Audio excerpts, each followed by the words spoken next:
حمد و ثنا کے بعد انتہائی واجب الاحترام قابل سر احترام بزرگوں اور دوستوں،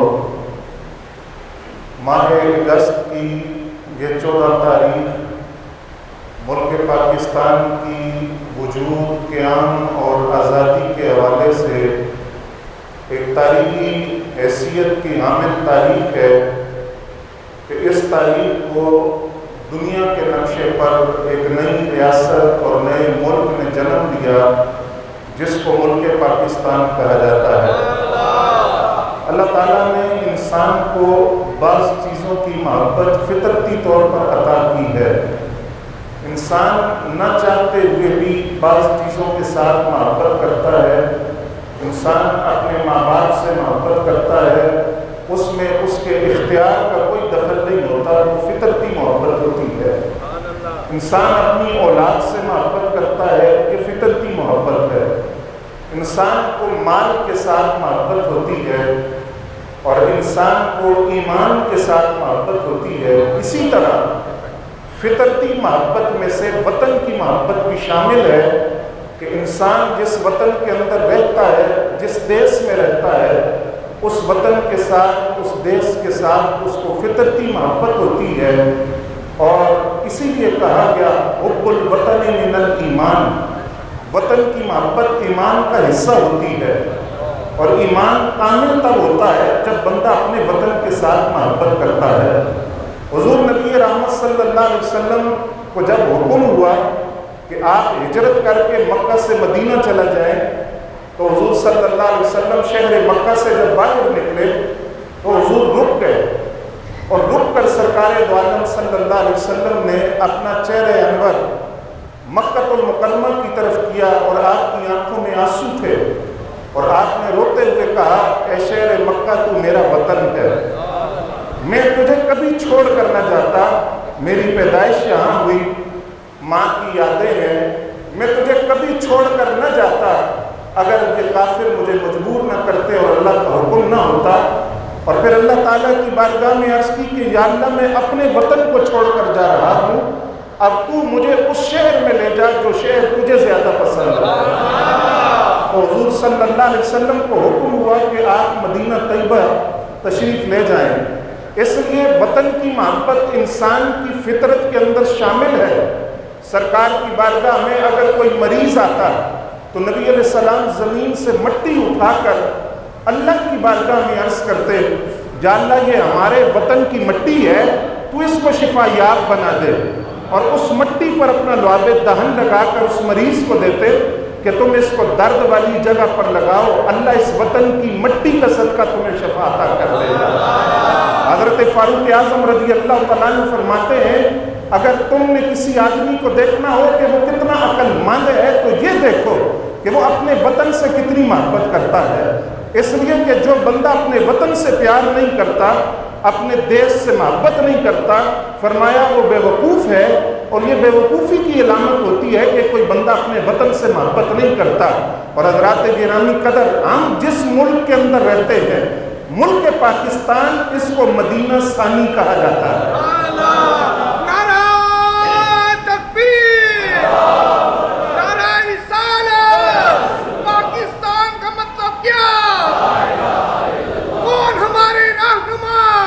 اس کو مدینہ ثانی کہتے ہیں۔ کیوں؟ اس لیے کہ دنیا کے نقشے کے اوپر جتنے ملک ہیں آپ ان کو دیکھیے، کوئی ملک وجود میں آیا زبان کی بنیاد پر، ایک زبان بولنے والے تھے، ان کو اکٹھا کر کے ایک ملک بنا دیا گیا، ایک قبیلے کے لوگ تھے مل کر ایک ملک بنا دیا، ایک رنگ کے لوگ تھے مل کر ایک ملک بنایا۔ دنیا کے نقشے پر پہلی ریاست جو نظریے کی بنیاد پر قائم ہوئی وہ مدینہ طیبہ ہے، اور وہ نظریہ یہ تھا کہ یہاں ملک بنے گا، ریاست بنے گی، لیکن وہاں رنگ کی بنیاد پر نہیں، قبیلے اور قوم کی بنیاد پر نہیں، زبان کی بنیاد پر نہیں، بلکہ وہاں مذہب کی بنیاد پر، ایک مسلمان ہونے کی بنیاد پر لوگ اکٹھے رہیں گے، اس کو ریاست مدینہ کہا جائے گا۔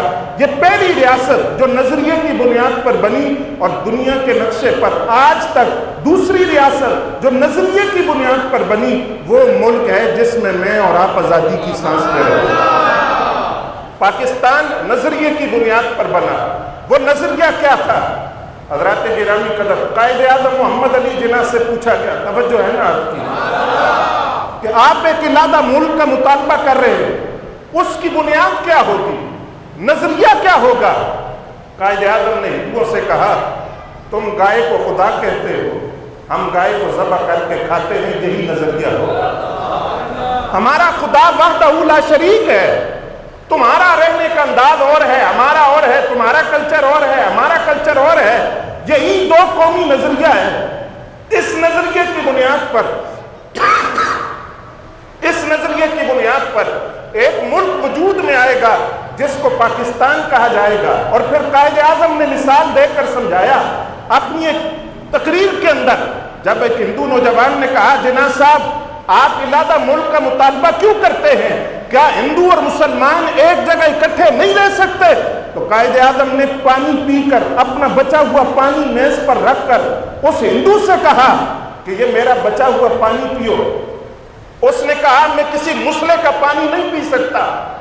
آپ نے ترکی کے مسلمان سے کہا جو ترکی کا رہنے والا تھا، اس سے قائد اعظم نے کہا یہ میرا بچا ہوا پانی پیو۔ اس نے اٹھا کر پی لیا۔ قائد اعظم محمد علی جناح نے کہا اس کو دو قومی نظریہ کہتے ہیں۔ مسلمان وہ دنیا کے کسی حصے میں رہتا ہو، وہ ایک قوم ہے اسلام کی بنیاد پر۔ اس نے کہا جناح صاحب آپ پاکستان بنانے کی بات تو کرتے ہیں لیکن لگتا نہیں کہ پاکستان بنے گا۔ تو قائد اعظم نے کہا میں تو صرف زمین کے ٹکڑے کو علیحدہ کرنے کی بات کر رہا ہوں، ورنہ پاکستان کی بنیاد تو رکھ دی گئی ہے اور پاکستان بن چکا ہے، اب صرف تقسیم کی بات ہے۔ اس نے کہا آپ عجیب بات کرتے ہیں، پاکستان کب بن گیا؟ آپ نے فرمایا ہم تو صرف تقسیم کا مطالبہ کر رہے ہیں، پاکستان اسی دن بن گیا تھا جب داتا علی اجمیری لاہور آئے تھے اور پہلے ہندو کو کلمہ پڑھا کر مسلمان کیا تھا، اسی دن داتا صاحب نے پاکستان کی بنیاد رکھ دی۔ پاکستان کا مطلب کیا؟ پاکستان کا مطلب کیا؟ حضرات ذرا توجہ کیجیے، یہ مدینہ ثانی ہے۔ کیسے مدینہ ثانی ہے؟ مدینہ کو مدینہ طیبہ کہا جاتا ہے، توجہ ہے نا؟ مدینہ کہتے ہیں شہر کو، لوگوں کے رہنے کی جگہ۔ طیبہ کا معنی ہے پاک لوگوں کے رہنے کی جگہ۔ پاکستان دو لفظوں کا مجموعہ ہے۔ پاک کا معنی ہے پاک لوگ، اور ستان فارسی کا لفظ ہے، معنی ہے شہر جہاں لوگ رہتے ہیں۔ اگر پاکستان لفظ کا ترجمہ عربی میں کرے تو مدینہ طیبہ بنتا ہے، اور اگر مدینہ طیبہ عربی لفظ کا ترجمہ فارسی میں کرے تو پاکستان بنتا ہے۔ نام میں ملتا جلتا ہے۔ اگر تیسری مماثلت دیکھنی ہو تو ذرا پاکستان کے جھنڈے کو سامنے رکھ کر ایک نظر پاکستان کے جھنڈے پر ڈالے اور دوسری نظر گنبد خضرا پر ڈالے تو آپ کو پتا چلے گا پاکستان آج بھی رسول اللہ کی نگاہوں میں ہے، یہ بنایا نہیں، یہ رسول اللہ کی نگاہ ہے، کرم کے نتیجے میں سیدی مرشدی، سیدی مرشدی۔ رات آپ جانتے ہیں قائد اعظم محمد علی جناح کانگریس میں تھے پہلے، پھر وہ مسلم لیگ میں آئے۔ کانگریس انڈین جماعت تھی، مسلم لیگ مسلمانوں نے بنائی۔ مسلم لیگ میں جب آئے تو قائد اعظم محمد علی جناح نے اپنے ایک انٹرویو میں کہا کہ لوگ کہتے ہیں مجھے اقبال لے کر آیا ہے، بعض لوگ کہتے ہیں مجھے لیاقت علی خان لائے ہیں۔ قائد اعظم نے کہا لوگوں، نہ مجھے علامہ اقبال لایا نہ لیاقت علی خان لایا۔ پھر قائد اعظم نے اپنی زندگی کا وہ واقعہ سنایا جس کے بارے میں کہا کہ آج میں پہلی دفعہ لوگوں کو بتا رہا ہوں۔ قائد اعظم کہتے ہیں میں لندن کے ایک فلیٹ میں تھا، رات کا پچھلا پہر تھا، میرے بستر کو کسی نے حرکت دی، ہلایا۔ قائد اعظم کہتے ہیں جب میں اٹھا تو میرا کمرہ خوشبوؤں سے معطر تھا۔ میں نے محسوس کیا کہ کوئی معمولی شخصیت میرے کمرے میں نہیں ہے، بلکہ یہ کوئی غیر معمولی شخصیت ہے جو میرے کمرے میں آئی ہے۔ جب میں اٹھا تو میں نے خوشبو کو محسوس کیا، سامنے ایک بزرگ کو دیکھا تو پوچھا کون ہے؟ کہا میں امام الانبیاء اور تمہارا نبی ہوں۔ قائد اعظم کہتے ہیں میں ہاتھ باندھ کر کھڑا ہوا اور میں نے کہا پیس بی اپون ہم صلی اللہ علیہ وسلم، اور میں نے کہا آقا حکم کیجئے۔ کہا تحریک پاکستان شروع ہے، قیادت تم کرو گے، سرپرستی میں کروں گا۔ قائد اعظم کہتے ہیں اس دن میں اس نتیجے پر پہنچا جب پاکستان کی تحریک کی قیادت اور سرپرستی خود نبیوں کے اعلان کر رہے ہیں تو پاکستان بن کر رہے گا اور دنیا کے نقشے پر وجود میں آئے گا۔ سرکار کی آمد، دلدار کی آمد، نبی کی آمد۔ حضرات گرامی قدر، وہ خطہ زمین جس میں آج ہم رہ رہے ہیں، جس کو پاکستان کہا جاتا ہے، جس وقت قائد اعظم محمد علی جناح دو قومی نظریے کی بات کر رہے تھے، توجہ ہے نا، بات مشکل تو نہیں، دو قومی نظریہ یہ ہے کہ مسلمان اسلام کی بنیاد پر چاہے وہ روئے زمین کے کسی حصے میں رہتے ہوں، ترکی میں رہے، فلسطین میں رہے، کہیں بھی رہتے ہوں، وہ ایک قوم ہے، اور غیر مسلم وہ کسی بھی سکھ ہو، عیسائی ہو، ہندو ہو، یہودی ہو، وہ دوسری قوم ہے۔ یہ دو قومی نظریہ تھا مذہب کی بنیاد پر جو پاکستان کی بنیاد بنا۔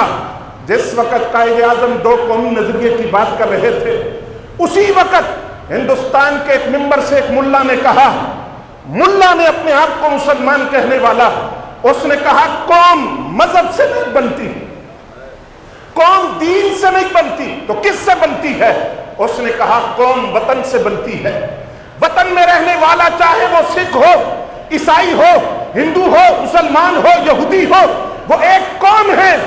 اس کو جواب کس نے دیا؟ علامہ اقبال نے۔ علامہ اقبال نے کہا حسین احمد مدنی کہتا ہے کہ قوم وطن سے بنتی ہے۔ اگر قوم وطن سے بنتی ہے تو پھر موسیٰ اور فرعون کا جھگڑا کیا تھا؟ وہ تو ایک وطن کے رہنے والے تھے۔ نمرود اور ابراہیم علیہ السلام کا جھگڑا کیا تھا؟ ایک وطن کے رہنے والے تھے۔ اگر قوم وطن سے بنتی ہے تو پھر حضور صلی اللہ علیہ وسلم اور ابو جہل کا کیا جھگڑا تھا؟ ایک وطن کے رہنے والے، بلکہ رشتہ دار تھے، سگا چچا تھا، جھگڑا کیا تھا؟ اقبال نے کہا حسین احمد قوم وطن سے نہیں بنتی، قوم اسلام اور مذہب سے بنتی ہے۔ اسلام کا ماننے والا وہ روئے زمین کے کسی ٹکڑے پر رہتا ہو وہ ایک قوم شمار ہوگا۔ اب اقبال نے مثال کیا دی ہے، توجہ ہے نا؟ علامہ اقبال نے کہا آؤ میں تمہیں بتاتا ہوں سرکار نے دو قومی نظریہ کیسے پیش کیا۔ اقبال نے کہا چلو بارگاہ رسالت مآب میں، وہاں عرب کے صدیق اکبر بھی ہیں، فاروق اعظم بھی ہے، عثمان و علی بھی ہے، بلال حبشی بھی ہیں، ابو ہریرہ رضی اللہ تعالیٰ عنہ اجمعین بھی ہے۔ یہ تو عرب کے ہیں، لیکن اسی بارگاہ میں حبش سے آئے ہوئے بلال بھی ہیں، اسی بارگاہ میں روم سے آئے ہوئے صہیب رومی بھی ہیں، اسی بارگاہ کے اندر فارس جس کو آج ایران کہا جاتا ہے، فارس سے آئے ہوئے سلمان فارسی بھی ہے۔ تو اقبال نے کہا حسین احمد مدنی اگر تیری بات مان لے کہ قوم وطن سے بنتی ہے تو سلمان فارسی تو عرب کے نہیں تھے، بلال تو عرب سے نہیں تھے، صہیب رومی عرب سے نہیں تھے، لیکن رسول اللہ نے ان کو ایک قوم شمار کیا اور سرکار نے بتایا کہ قوم وطن سے نہیں مذہب سے بنتی ہے۔ کوئی فارس سے آئے یا ایران سے آئے یا حبش سے آئے یا روم سے آئے، محمد عربی کا کلمہ پڑھنے والا ہو تو وہ ایک قوم شمار ہوتا ہے۔ حضرات گرامی قدر، وہ پاکستان جس کی خاطر ہزاروں قربانیاں دی گئی، لاکھوں بزرگوں کی گردنیں کٹی، میں کہتا ہوں یہ کتاب ہے کراچی کے ایک عالم دین نے لکھی ہے، اس کے پہلے صفحے سے لے کر آخری صفحے تک اگر کوئی دل رکھنے والا اس کو پڑھے آنکھیں بھیگ جاتی ہے۔ اس کے اندر ان بہنوں کی داستان بھی ہے جن کی عزتوں کو تار تار کیا گیا، اس کے اندر ان بزرگوں کی داستان بھی ہے جن کی ٹانگیں کاٹی گئی، اس کے اندر ان 5 ماہ کے بچوں کی داستان بھی ہے جو قیام پاکستان کے وقت ہندوستان سے پاکستان آ رہے تھے، ان کی گردنیں کاٹ کر ان کو راستے میں پھینکا گیا، اور ان نوجوانوں کی داستان بھی ہے جن کو اپاہج اور معذور کر کے مرنے کے لیے چھوڑا گیا۔ آج اگر کوئی اس کتاب کو پڑھ لے تو واللہ باللہ میں منبر رسول پر بیٹھ کر کہتا ہوں وہ باجے نہیں بجائے گا، وہ موٹر سائیکل کا سلنسر نہیں نکالے گا، وہ آتش بازی نہیں کرے گا، وہ 14 اگست کو ہاتھ اٹھا کر اپنے ان بزرگوں کو، ماؤں بہنوں کو دعائیں دے گا جن کی عزتیں اور خون پاکستان کی بنیادوں کے اندر شامل ہے۔ اس کتاب سے 3-4 باتیں میں آپ کے سامنے رکھتا ہوں۔ ایک بزرگ کہتے ہیں ہم جالندھر سے آئے۔ کہاں سے؟ سارے بولو ذرا۔ جالندھر سے آئے، ہجرت کی، جب پاکستان بن گیا